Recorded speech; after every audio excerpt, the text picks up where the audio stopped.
সহিংস কোটা সংস্কার আন্দোলনকে রক্তক্ষয়ী সংঘাতের দিকে নিয়ে যায় বিগত সরকার। গোটা দেশে ছাত্র জনতার রক্ত ছড়িয়ে গণ অভ্যুত্থানে 5 আগস্ট পদত্যাগ করে ভারতে পালিয়ে যান শেখ হাসিনা। মুক্তির মন্ত্রে দীক্ষা নিয়ে 3 দিন পর 8 আগস্ট শপথ নেয় অন্তর্বর্তীকালীন সরকার। ছাত্র জনতার মূল দাবি রাষ্ট্র সংস্কারই হয়ে ওঠে সরকারের লক্ষ্য।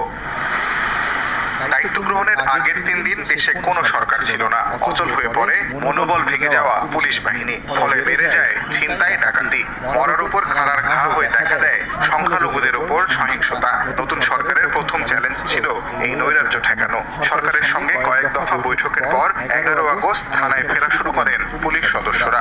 বিগত সরকারের আইজিপি থেকে শুরু করে ঊর্ধ্বতন পুলিশ কর্মকর্তাদের অবসরে পাঠিয়ে নতুন নিয়োগ দেওয়া হয়। প্রশাসনের কেন্দ্রবিন্দু সচিবালয়ে শুরু হয় ব্যাপক রদবদল। স্বৈরাচারী সরকারের নিয়োগকৃত